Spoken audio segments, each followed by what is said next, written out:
tour d'avance avec France Bleu.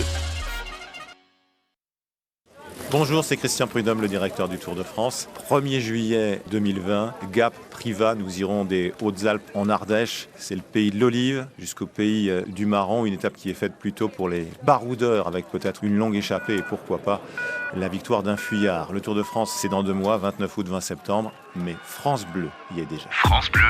Un tour d'avance sur France Bleu, Fanny Lechevestrier. Et nous voilà tout juste partis de Gap quand sur la route on croise un maillot trek. C'est Julien Bernard, le 30e du dernier Tour de France et 3 de ses amis du SCO Dijon qu'on guettait déjà depuis quelques jours. C'est une petite surprise ça, je remplisse le deuxième bidon quoi là. J'aime bien un deuxième. Les 4 copains avaient en fait envie d'aventure, c'est ce que nous raconte Nicolas de Beaumarchais. On avait un peu, après le confinement, envie d'évasion et puis c'était le moment de faire quelque chose d'inédit un petit peu parce qu'on n'a pas de course. Puis voilà, nous voilà partis quoi. Et voilà comment est né le Moutard Bike Trip, ça s'invente pas. Dijon, moutarde, ça va parler aux gens, au moins ils savent d'où on part. Ouais, le nom est pas mal quand même. Au programme, 9 étapes, 1326 km et 21 cols. Une bonne manière de reprendre aussi après le confinement pour Julien Bernard. C'est des choses que j'aurais sans doute pas eu l'occasion de faire dans ma vie s'il n'y avait pas eu ça. Au début, je voulais faire un stage montagne et c'est vrai qu'on s'ennuyait rapidement, on monte toujours les mêmes cols, c'est difficile d'aller très loin ou de faire des grandes sorties. Là, on a tracé quelque chose de super et tous les jours, on en prend plein les yeux. Qu'ils soient là tous avec moi, c'est vraiment une petite dose de plaisir en plus et c'est des super souvenirs. Et prêt à continuer, à repartir ? Ah oui, on n'a pas le choix, maintenant qu'on est parti, il faut bien qu'on rentre.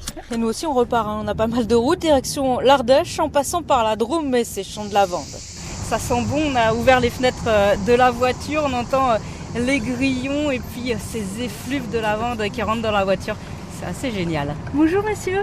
Bonjour. Est-ce que vous êtes monsieur Cholvy ? Oui. Mais voilà oui, déjà notre dernier arrêt du jour, on arrive sur les hauteurs de Privas, sur le plateau du Coiron, à la rencontre de Bernard Cholvy. C'est un plateau volcanique. C'est magnifique. Hein, oui, c'est très beau. Oui. Il n'y a que de l'agriculture, quoi. C'est l'élevage ovin-bovin en principe. Bernard élève une 50aine de vaches allaitantes et près de 150 brebis. Et le pastoralisme, c'est les bêtes qui pâturent. Les brebis, elles pâturent pratiquement toute l'année dehors. Les agneaux, là, on est en train justement de faire une marque agneaux de l'Ardèche. Tous les bouchers de Privas viennent chercher leurs bêtes sur le Coiron. C'est dur aujourd'hui de vivre de l'élevage ? Oui, et puis ça fait quelques années qu'on a des étés de plus en plus secs et où il manque du foin. Ça coûte de plus en plus cher de faire de l'élevage, quoi. J'ai ma fille qui veut s'installer finalement. Sa fille, c'est Candice, fière de pouvoir prendre la suite de son papa. De reprendre là où j'ai grandi, puis m'a toujours donné l'envie de ce métier aussi, le plaisir de travailler la terre, etc. Même si c'est difficile, soyons honnêtes. Ouais, j'avais cette envie de reprendre le flambeau, quoi. Demain, la 6e étape nous mènera du Teil jusqu'au Mont Égual, un point de vue qui vaudra le détour.